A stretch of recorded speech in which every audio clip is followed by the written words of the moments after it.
नमस्कार, मैं doctor Shyam, associate professor department of political science, Raja Singh college Shiva, BA honours part 2 के छात्रों के लिए एक व्याख्यान प्रस्तुत कर रहा हूँ। ये व्याख्यान का शीर्षक है सामाजिक आंदोलनों के प्रमुख कारण। जैसा कि पिछले व्याख्यान में मैंने सामाजिक आंदोलन के बारे में जिक्र करते हुए बताया कि सामाजिक आंदोलन समाज में जो चले आ रहे परंपराओं, रूढ़ियों, ऐसे परंपराओं, रूढ़ियों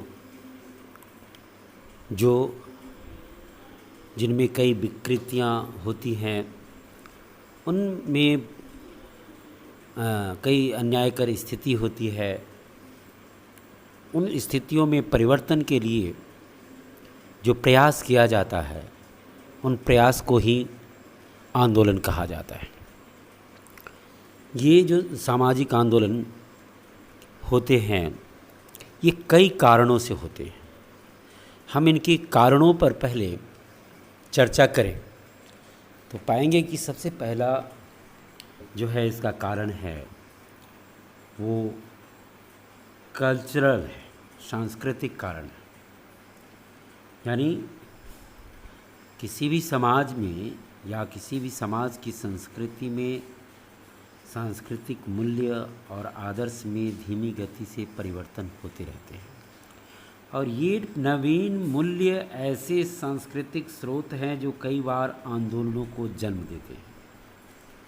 जैसे भारत में स्वतंत्रता संग्राम को जो प्रोत्साहन मिला और स्वतंत्रता संग्राम के लिए जो प्रजातांत्रिक मूल्यों के माध्यम से जो आंदोलन चलाया गया, वो ऐसे ही आंदोलन कहे जा सकते हैं।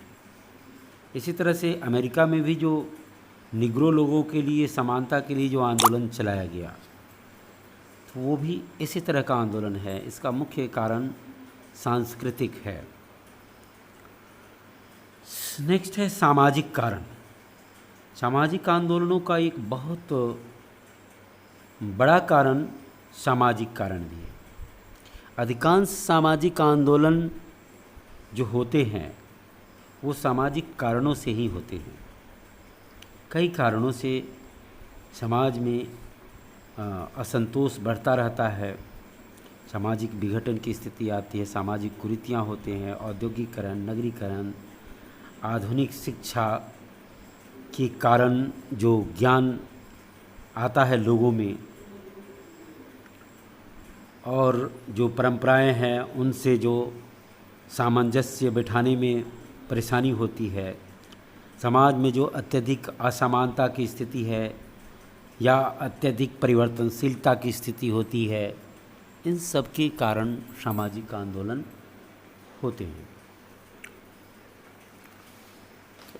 नेक्स्ट है आर्थिक कारण। आर्थिक कारण में कई, जैसे निर्धनता है, बेरोजगारी है, आर्थिक शोषण है, विभिन्न वर्गों में असंतोष है।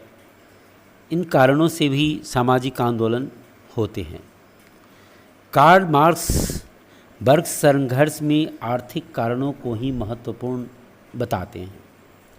उनका कहना था कि समाज जो है वो दो वर्गों में बटा हुआ है, और ये दो वर्गों में बटा हुआ है, इसका मुख्य कारण आर्थिक है, धन है। वो धन के कारण बताते हैं कि समाज दो वर्गों में बटा हुआ है, और उस धन को भी वो बताते हैं कि निजी धन जिसके कारण ये कोई अमीर है, कोई गरीब है, और जो ज़्यादा धन जिनके पास है वो अमीर लोग, जिनके पास साधन सुविधा कम है, उनका शोषण करते हैं, उनके प्रति अन्याय करते हैं।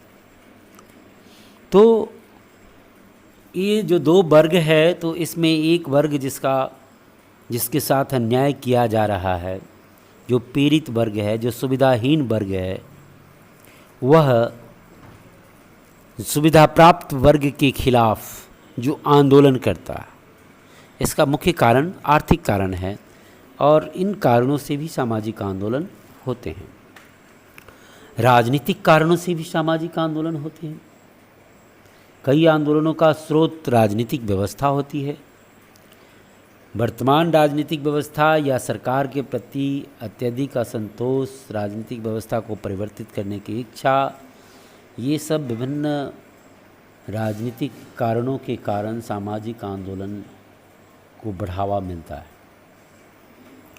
इन आंदोलनों की प्रकृति सामान्यतः हिंसात्मक हो जाती है, लेकिन यह जरूरी नहीं है। भारतीय स्वतंत्रता आंदोलन राजनीतिक कारणों से उत्पन्न हुआ आंदोलन है और इसमें महात्मा गांधी ने जो राजनीतिक स्वतंत्रता के लिए आंदोलन चलाया, उस आंदोलन का स्वरूप उन्होंने ज़्यादातर सामाजिक रखा और अहिंसक माध्यमों से उन्होंने स्वतंत्रता आंदोलन को आगे बढ़ाने का प्रयास किया।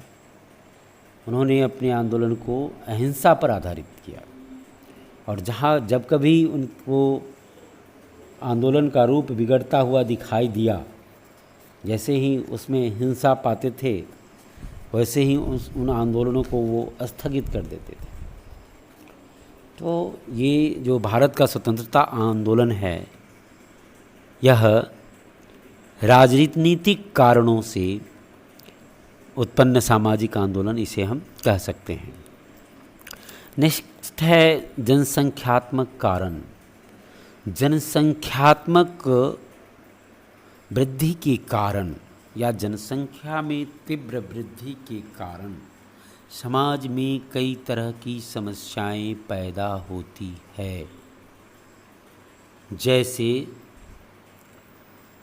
जो जनसंख्या की वृद्धि होती है या जनसंख्या का जो अनुपात है, उस अनुपात में ज़्यादा अंतर होता है, तो ऐसी स्थिति में भी कई तरह के आंदोलन खड़े होते हैं।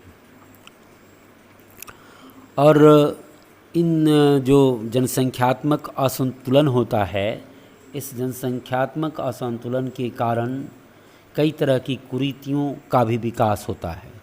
जैसे शिशु हत्या, बहुपति विवाह, बहुपत्नी विवाह, विलंब विवाह, तलाक, दहेज आदि जो सामाजिक समस्याएं हैं, इन सामाजिक समस्याओं का कारण, इनके मूल में जनसंख्या का असंतुलन होता है। ये सामाजिक व्यवस्था को प्रभावित करती है और इस तरह से जो परंपरागत संस्थाएं हैं वो प्रभावित होती है। अनेक व्यक्ति इनके साथ सामंजस्य स्थापित नहीं कर पाते हैं और इस कारण से इन कुरीतियों के खिलाफ सामाजिक आंदोलन को बढ़ावा मिलता है। मनोवैज्ञानिक कारण। अनेक मनोवैज्ञानिक कारण भी सामाजिक आंदोलनों को प्रोत्साहित करते हैं। जैसे आर्थिक, राजनीतिक, सामाजिक असमानता या सामाजिक अन्याय पीड़ित एवं दलित वर्गों में असंतोष पैदा कर देते हैं तथा वे संगठित होकर अपने अधिकारों को प्राप्त करने के लिए आंदोलन प्रारंभ करते हैं। भारत में खास करके हम ऐसी स्थिति हमें देखने को मिलती है। ये खास करके हमारे यहाँ जो सामाजिक संरचना है, जिसको सामाजिक संरचना में ये जो 4 वर्ण और ऊंच नीच की जो व्यवस्था की गई है, इसके कारण समाज में बहुत ही जातीय आधार पर अन्याय उत्पीड़न होता रहा है और उस अन्याय उत्पीड़न से पीड़ित और दलित वर्गों में जो असंतोष पैदा होता है, वो असंतोष भी कई बार संगठित होकर के सामाजिक आंदोलनों को बढ़ावा देते हैं। आज के व्याख्यान में इतना ही।